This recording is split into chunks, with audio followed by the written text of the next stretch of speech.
The reviewer says, I'm on my 7th First Friday and just noticed that April's First Friday falls on Good Friday this year. Does the church make any allowances for that, or do I need to begin at the beginning again? You don't have to begin at the beginning again.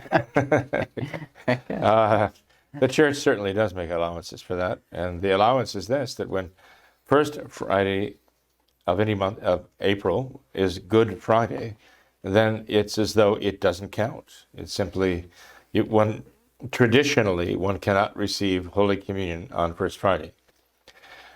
Now, those who are going to, let's say, a Society of St. Pius X chapel might say, well, we can receive communion on Good Friday, and say, well, we know that you can, and we know that they do that, but that was an early change. I think it was a John the 23rd change.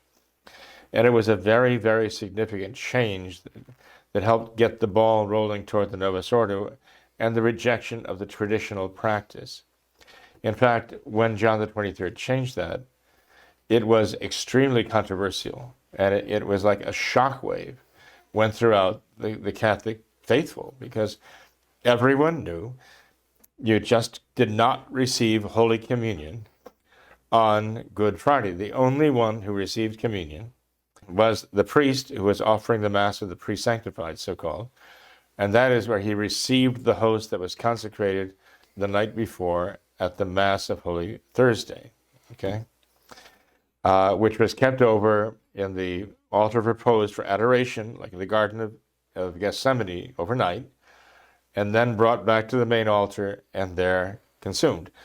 The symbolism of it was that this is the day on which Christ died, and as he said, that he was taken from us, right?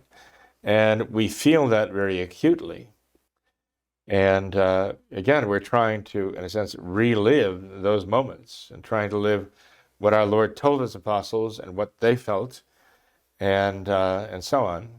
It seems that the practice of not giving Holy Communion on Good Friday is well over 1,000 years old, perhaps is much older than that.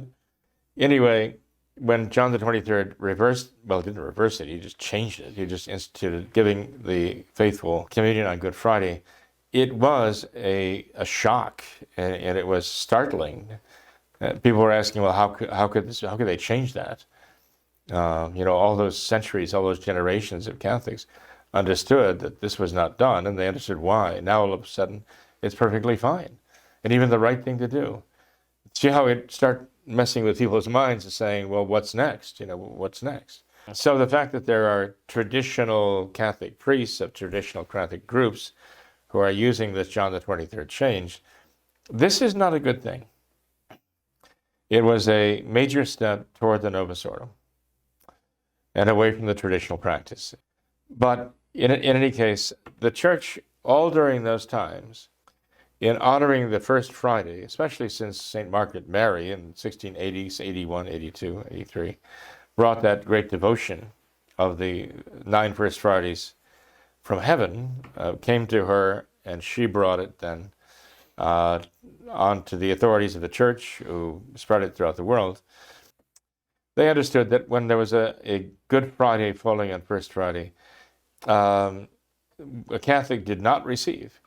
And therefore, regardless of where they were in fulfilling those 9 First Fridays, they simply resumed the following month's First Friday. And I think it is very telling that the Church says, okay, we have a choice here now. We have been telling our faithful that we want them to receive the Blessed Sacrament as Holy Communion on 9 consecutive First Fridays. But we have Good Friday, often falling on the First Friday when they cannot receive communion. So the Church had a choice to make. Either we give Holy Communion on First Friday when it is Good Friday and enable them to continue receiving the 9 First Fridays consecutively, or we simply exempt them from receiving communion on that Good Friday, First Friday, and tell them to resume it afterwards. And given that choice, the Church thought it was that important to guard the Good Friday and the significance of the Good Friday in not administering Holy Communion to the faithful, that it actually exempted them from that First Friday. That's how important it was to the church.